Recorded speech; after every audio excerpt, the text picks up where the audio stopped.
Hello students, अभी तक हमने पॉइंटर्स में समझा कि पॉइंटर्स होते क्या है, डिक्लेरेशन किस तरीके से होता है, उसका इनिशियलाइजेशन किस तरीके से होता है, और हमने पॉइंटर असाइनमेंट और डबल पॉइंटर भी समझा। अब हम समझेंगे पॉइंटर में अरिथमेटिक ऑपरेशंस किस तरीके से परफॉर्म करे जाते हैं। तो बेसिक अरिथमेटिक ऑपरेशंस हम देखेंगे, हमारा एडिशन ऑपरेशन, सब्सट्रैक्शन ऑपरेशन, और इसके अलावा इंक्रीमेंट डिक्रीमेंट ऑपरेशन किस तरीके से वर्क होता है। सबसे पहले हम यहाँ पे देखेंगे पॉइंटर अरिथमेटिक में एडिशन ऑपरेशन।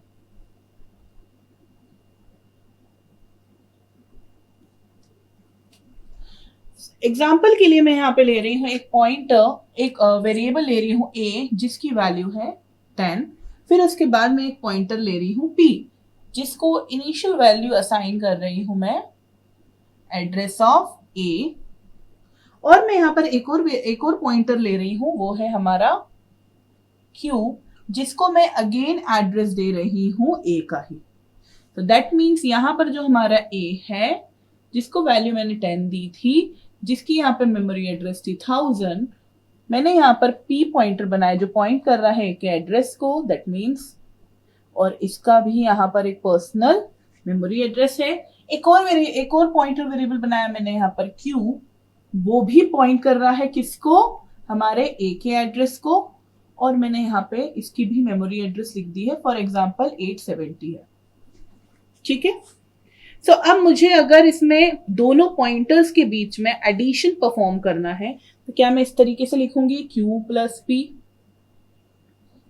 तो ये हमारे सी प्रोग्रामिंग लैंग्वेज में इस तरीके से नहीं होता है। हम दो पॉइंटर्स को इस तरीके से ऐड नहीं कर सकते, लेकिन हम पॉइंटर के अंदर एक कांस्टेंट वैल्यू ऐड ऑन कर सकते हैं। दैट मीन्स हम इस तरीके से कर सकते हैं p equals to p plus 1।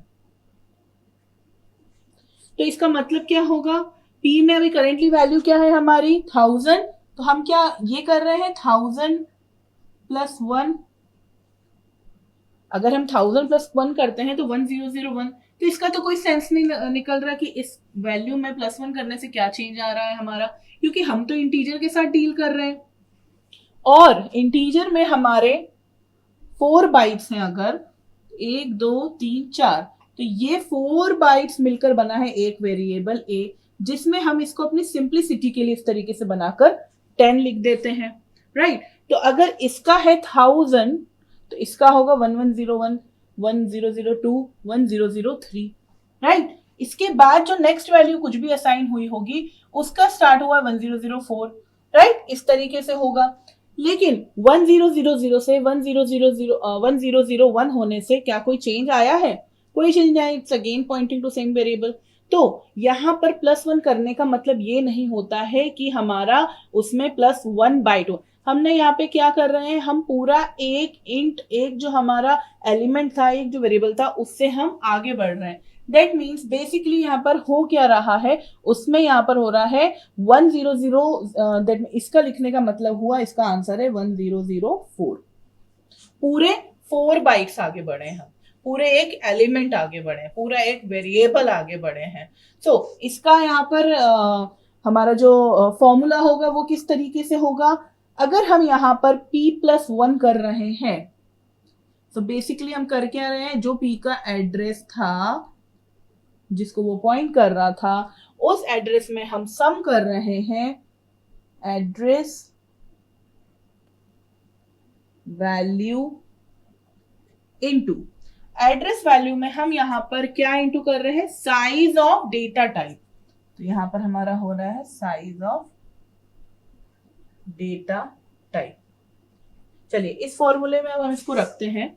तो जो हमारा एड्रेस है वो है 1000 plus address value, that means हमारा यहाँ पर एड्रेस जिसको हम एडिशन वैल्यू कर रहे थे वो यहाँ पर आएगी एडिशन वैल्यू ऐड वाली। तो एडिशन वैल्यू क्या है हमारी 1 into size of data type 4। तो यहाँ पर क्या आया हमारा 1004 आंसर। फॉर एग्जाम्पल यहाँ पर मैं p+1 ना करते हुए p+2 कर रही होती, ये ना करते हुए मैं कर रही होती p+2, p equals to p+2। सो यहां पर क्या हो रहा है हमारा 100 प्लस यहां पर हो रहा है हमारा 2 into size of data type is 4। That means 1008। तो इस तरीके से हमारा एडिशन परफॉर्म होता है हमारे पॉइंटर्स में। ये चीज हमारी अभी हमें लग रही होगी किस काम की है, पर ये चीज हमारे एरेज में बहुत काम की रहती है। फॉर एग्जाम्पल यहाँ पर एक एरे है ए जिसका साइज है 5, उसको कुछ इनिशियल वैल्यूज दी है मैंने 1 2 3 4 और 5, और यहां पर एक पॉइंटर वेरिएबल बनाया है मैंने p, जिसको इनिशियल वैल्यू दे दी है मैंने a of index 0। That means first element का मेमोरी एड्रेस मैंने दे दिया है पॉइंटर p को। तो यहां पर ये पॉइंट कर रहा है हमारा ये जो एरे है a 1 2 3 4 एंड 5, इंडेक्स वैल्यू 0 1 2 3 4। तो हमारा p अभी पॉइंट कर रहा है इस जगह पर। इसमें अगर हम p+1 कर देंगे तो उस केस में अब हमारा पॉइंटर की वैल्यू क्या हो गई है, पॉइंटर की वैल्यू हमारी 1000 से हटकर हो गई है 1004। दैट मीन्स ये अब, क्योंकि यहां पर हर एक एलिमेंट 4 बाइट्स का है, दैट मीन्स ये अब सेकेंड एलिमेंट को पॉइंट कर रहा है फर्स्ट एलिमेंट से नहीं। तो यहां पर अब क्या हो गया है, हमारा जो p की वैल्यू 1004 होने की वजह से अब हमारा पॉइंटर p पॉइंट कर रहा है a ऑफ 1 को। राइट? तो यहाँ पे किस तरीके से वर्क हुआ है हमारा कि अगर p में हम प्लस कर रहे हैं n, तो यहां पर एड्रेस वैल्यू में क्या चेंज आ रहा है, 0 + n का। तो इस तरीके से हम फॉर्मूला बना सकते हैं हमारे इसका, हमारे समझने के लिए। तो ये था हमारा p+1 is equal to address of, तो बेसिकली हमारी p की वैल्यू अब क्या हो गई है, एड्रेस ऑफ सेकेंड एलिमेंट। इस तरीके से एरे पर हमारा पॉइंटर अरिथमेटिक एडिशन वर्क होता है। चलिए अब हम देखते हैं पॉइंटर का हम सब्सट्रैक्शन किस तरीके से परफॉर्म करते हैं। सो पॉइंटर सब्सट्रैक्शन करने के लिए हमें यहाँ पर सबसे पहले एक एरे देखते हैं हम साइज ऑफ 5, जिसको हम इनिशियल वैल्यूज असाइन कर रहे हैं 0 1 -1 10 एंड 11। राइट? फिर उसके बाद मैं यहाँ पर एक पॉइंटर वेरिएबल ले रही हूँ p, जिसको मैं वैल्यू असाइन कर रही हूँ एड्रेस ऑफ फर्स्ट एलिमेंट, और मैं यहाँ पर एक और पॉइंटर ले रही हूँ q, जिसे मैं असाइन कर रही हूँ initial value address of third index value. Right?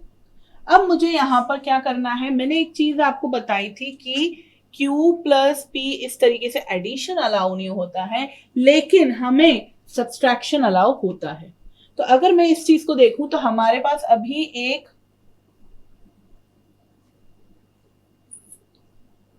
ये p है, ये q है, और मेरे पास a एरे है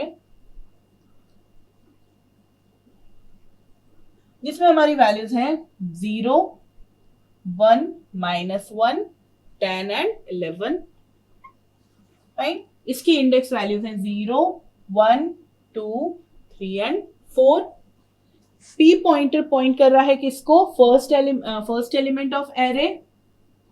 दैट मीन्स अगर यहां पर इसकी है एड्रेस 1000, तो यहां पर आ गया 1000, और क्यू पॉइंटर किसे कर रहा है, हमारे इंडेक्स वैल्यू 3 पर।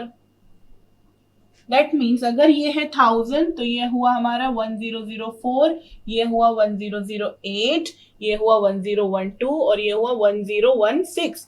तो इसकी वैल्यू है 1012 क्यू की वैल्यू। राइट? सो अभी तक हमको ये समझ आया। तो मैंने क्या बोला, ये अगर अलाउड नहीं था, बट हमें q - p अलाउड है, तो हम यहां पर एक वेरिएबल बनाते हैं इंट d। फाइन? उसकी हम वैल्यू यहां पे लिख रहे हैं d = q - p। That means यहां पर हम क्या कर रहे हैं, d जो q की वैल्यू है हमारी 1012, उसे हम माइनस कर रहे हैं p की वैल्यू से 1000। तो ये वर्क किस तरीके से करता है, ये इस तरीके से वर्क करता है कि अगर हमारे पास इन्हें हमने माइनस करा तो हमारे पास रिजल्ट आता है 12, और अब हम इसे डिवाइड करेंगे साइज ऑफ डेटा टाइप से। हम इसको डिवाइड करेंगे साइज ऑफ डेटा टाइप, तो यहां पर आंसर आ जाएगा 12 / 4, दैट मीन्स 3। तो अब ये 3 है क्या? सो बेसिकली 3 है उन दोनों एलिमेंट्स के बीच का डिफरेंस। ये है हमारा थर्ड इंडेक्स, फोर्थ एलिमेंट, ये फर्स्ट हमारा 0 इंडेक्स, फर्स्ट एलिमेंट। तो 1 2 3 तीन एलिमेंट्स बाद हमारा है 1 0 1 2। तो ये डी हमारा ये दर्शाता है कि हमारे जिन दो पॉइंटर्स के बीच में उन एरे के अंदर हम जो डिफरेंस देख रहे हैं वो उनको बताता है कि उनमें कितना एलिमेंट्स बीच में है। तो इस तरीके से हमारा डिफरेंस निकलता है। नाउ सब्सट्रैक्शन पे आते हैं। जिस तरीके से हमने p+1 करा उसी तरीके से हम यहाँ पे परफॉर्म कर सकते हैं -1 भी। तो अब हम q पे परफॉर्म करके देते हैं, p पे करेंगे तो वो दूसरे एलिमेंट में चला जाएगा। कि q पे परफॉर्म करने पे किस तरीके से वर्क करता है, q इक्वल्स टू q -1 अगर मैंने लिखा है तो बेसिकली यहाँ पर हो क्या रहा है, जैसे p+1 करने पर एक एलिमेंट आगे बढ़ रहा था 1000 से 1004 हो रहा था, q -1 करने पर हो रहा है 1012 से एलिमेंट अब q पॉइंट कर रहा है 2 इंडेक्स की वैल्यू को, दैट मीन्स थर्ड एलिमेंट को पॉइंट कर रहा है 1008 को पॉइंट कर रहा है। तो इसका आंसर होगा 1012 minus 1 is equals to 1008। Okay, तो ये किस तरीके से हमारा वर्क हुआ, q minus n is equals to q minus n into हमारा जो साइज है, size of data type,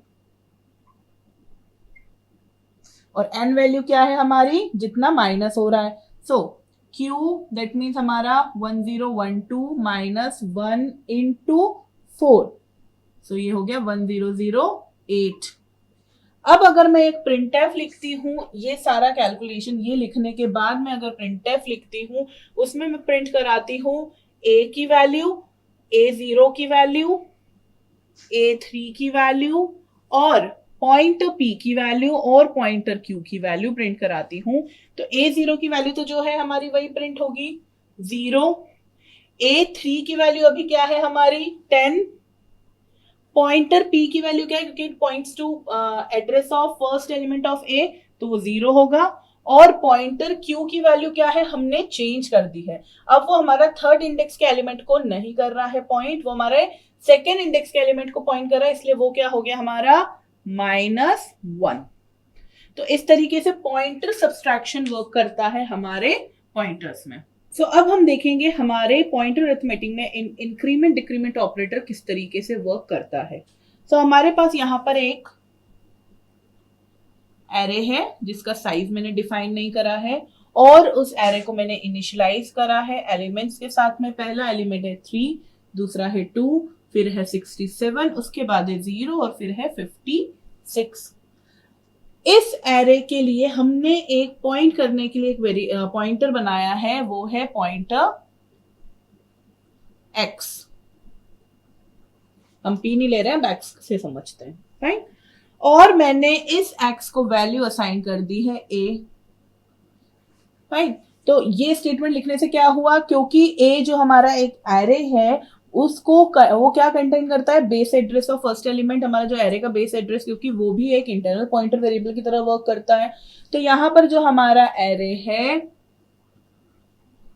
3 2 67 0 and 56, जिसकी इंडेक्स वैल्यू 0 1 2 3 एंड 4, ए अभी पॉइंट कर रहा है p यहां पर, फाइन, जिसका मेमोरी एड्रेस है 1000 1004 1008 1012 एंड 1016। तो यहाँ पे मैं printf यूज कर रही हूँ एक, और उस printf में मैं लिख इस प्रकार से रही हूँ printf, और यहाँ पे मैं %d लिख रही हूँ, format specifier p++ pointer p++। तो ये एक प्रकार का क्या है, पोस्ट इंक्रीमेंट ऑपरेटर है, राइट। यहाँ पे जो रेफरेंस ऑपरेटर है, डी रेफरेंस ऑपरेटर है, और ये जो हमारा इंक्रीमेंट ऑपरेटर है, इन दोनों की प्रेसिडेंस सेम रहती है ऑपरेटर्स की। तो अगर इन दोनों की प्रेसिडेंस सेम है तो ये किस तरीके से वर्क करेंगे, अब ये वर्क करेंगे राइट टू लेफ्ट में। राइट टू लेफ्ट में जब ये वर्क करेंगे तो सबसे पहले उसे मिल जाएगा p++, क्योंकि पोस्ट इंक्रीमेंट है। तो ये इसमें प्रेसिडेंस रहे या राइट टू लेफ्ट रहे, पोस्ट इंक्रीमेंट में सबसे पहले क्या होगा, हमारा एक्सप्रेशन सॉल्व होगा, उसके बाद हमारा इंक्रीमेंट होगा पॉइंटर p का। तो अभी हमारे पास पॉइंटर में वैल्यू है p में 1000, फाइन। तो यहां से अब हमारा इंक्रीमेंट हुआ, तो सबसे पहले पॉइंटर p की वैल्यू प्रिंट होगी, दैट मीन्स यहां पे प्रिंट हो जाएगा 3। उसके बाद क्या होगा, हमारे पॉइंटर p की वैल्यू जो हमारा p है उसका एड्रेस चेंज हो जाएगा, यहां से वैल्यू एड्रेस, और ये चेंज होकर हो जाएगा 1004। और जब मैं इसको अगेन फिर से प्रिंट कराऊंगी, प्रिंट एफ, और मैंने यहां पे प्रिंट कराया है प्लस पॉइंटर p, तो यहां पर आंसर अब प्रिंट होगा मेरा 2, क्योंकि अब हमारे p की जो एड्रेस वैल्यू, p की जो अंदर एड्रेस है वो 1004 का है, दैट मीन्स हमारा सेकेंड एलिमेंट ऑफ एरे। अगर मैंने यहां पर पोस्ट इंक्रीमेंट ना करते हुए प्री इंक्रीमेंट करा होता तो उस केस में क्या होता, print F percentile d plus plus p। So again precedence same है, राइट टू लेफ्ट एसोसिएटिविटी देखेंगे तो प्लस प्लस p पॉइंटर में हमारा प्रीफिक्स इंक्रीमेंट है, तो क्या हुआ हमारा, अगर 1000 था इनिशियली 1000 था, तो वो इंक्रीमेंट होकर हो गया 1004। उसके बाद पॉइंटर p की वैल्यू यहां पर क्या हुई है, प्रिंट हुई है, तो 1004 का वैल्यू है 2, तो यहां पर प्रिंट हो गई 2 वैल्यू, राइट। तो इस तरीके से इंक्रीमेंट ऑपरेटर और इसी प्रकार डिक्रीमेंट ऑपरेटर भी वर्क करेगा हमारा पॉइंटर्स पर। चलिए इन सभी चीजों को हम प्रैक्टिकली इंप्लीमेंट करके देखते हैं। सबसे पहले हम एडिशन देखते हैं पॉइंटर्स का, इंट a इक्वल्स टू 10, फिर हमने एक पॉइंटर बनाया पॉइंटर p, जिसको हमने वैल्यू दी है एड्रेस ऑफ a।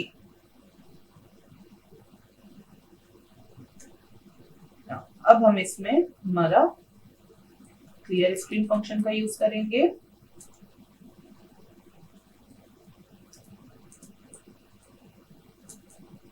फिर इसमें हम p equals to p plus 1 कर रहे हैं, और हम यहां पर इसे अब printf परसेंटाइल d प्रिंट करा रहे हैं पॉइंटर p। इसे हम कंपाइल करेंगे और अब हम इसे रन करेंगे। गेट ch नहीं लगाया है, होल्ड नहीं करी स्क्रीन को, कंपाइल करा, वापस रन करा, तो आंसर अभी यहाँ पर 0 प्रिंट हुआ, राइट, क्योंकि हमने 1000 से हमारा 1004, और यहाँ पर जो प्रैक्टिकली असाइन हो रहा होगा वो एड्रेस हम प्रिंट करके देख लेते हैं, -10, और इससे पहले p प्लस 1 पहले से क्या हो रहा था वो देख लेते हैं हम, print F percentile d pointer p, और ये न्यू लाइन से। सो पहले था -12 और अब हो गया -10। यहाँ पर इस तरीके से इसलिए 2 बाइट्स का हो क्योंकि इंटीजर यहाँ पर 2 बाइट्स का है, हमने जो एग्जाम्पल डिस्कस करा था उसमें इंटीजर 4 बाइट्स का था। तो इस तरीके से एडिशन परफॉर्म होता है। यहाँ पर अगर मैंने कर दिया होता डायरेक्ट 3, तो फिर हमारा क्या चेंज होता, -6 हो गया, दैट मीन्स हमारा एलिमेंट प्लस, उसमें एलिमेंट के एड्रेस में प्लस हो गया।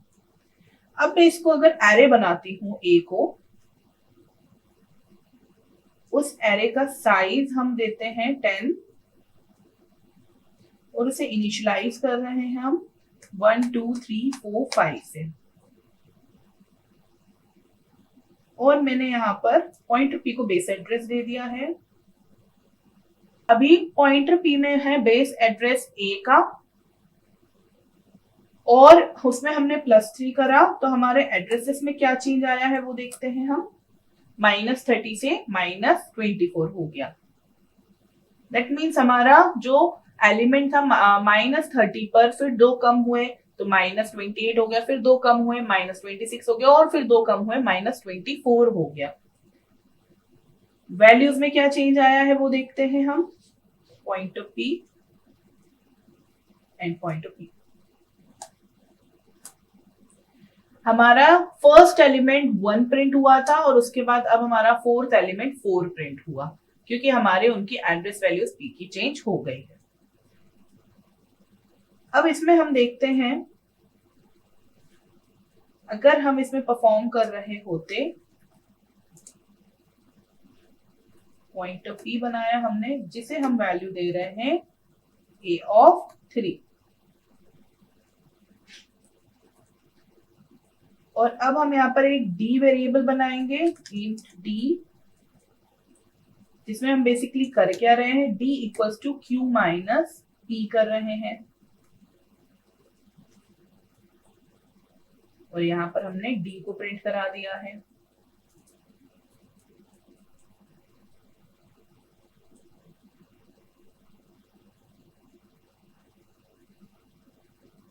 सो इसको यहाँ पे प्रिंट कराने के बाद इसे कंपाइल करा मैंने और अब रन करा, राइट। तो हम यहाँ पर 3 आंसर आ रहा है। हम यहाँ पर प्रिंट भी करा लेते हैं क्यू की वैल्यू, पी की वैल्यू और डी की वैल्यू। तो ये 3 वैल्यूज हो गई यहाँ पर हमारे पास, जिसमें से पहली है पी की वैल्यू, दूसरी है क्यू की पॉइंटर,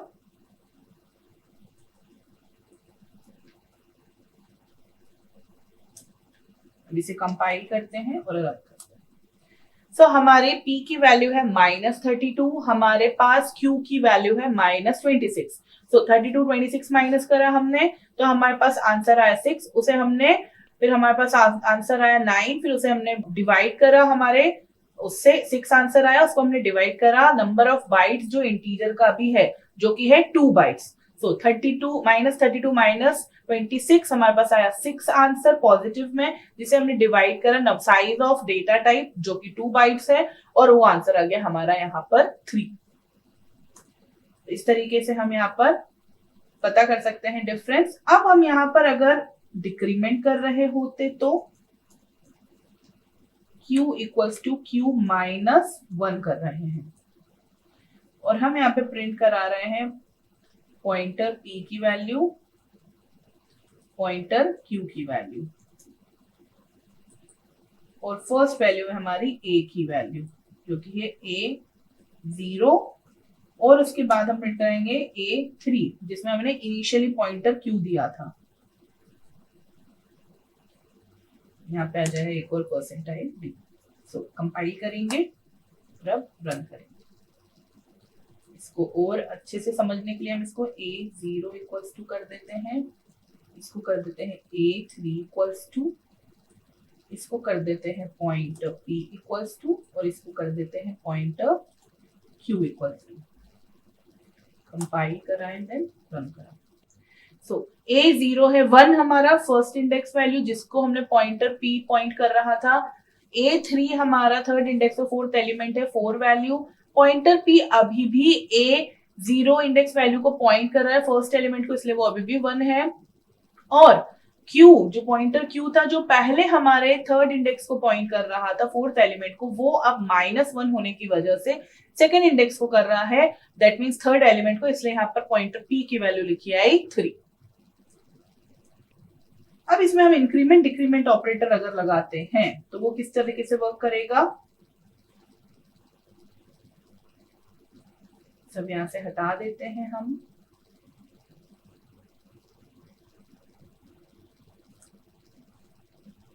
और यहां पर हम क्लियर स्क्रीन फंक्शन लगाएंगे। उसके बाद हम एक printf लिख रहे हैं जिसमें हम कर रहे हैं पॉइंटर p++,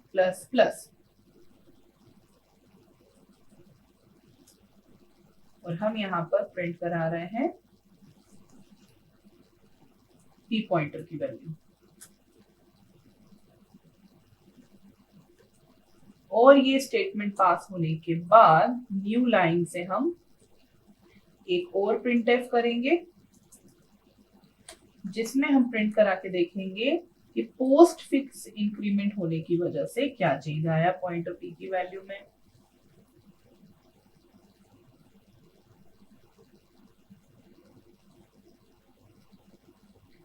कंपाइल करेंगे और अब रन करेंगे। सो पहले हमारा वैल्यू 1 प्रिंट हुआ क्योंकि p पॉइंट कर रहा था पहले फर्स्ट एलिमेंट को, उसके बाद उसका इंक्रीमेंट हो गया पोस्ट फिक्स इंक्रीमेंट होने की वजह से, और फिर उसने प्रिंट करा दिया सेकेंड एलिमेंट 2। अगर इसमें प्री इंक्रीमेंट हो रहा होता तो उस केस में क्या आंसर आता, दोनों सेम आएंगे 2 and 2, क्योंकि पहले इंक्रीमेंट हो गया पॉइंटर का जो वैल्यू थी एड्रेस था जो हमारा एलिमेंट का, और फिर उसके बाद वो प्रिंट हुआ।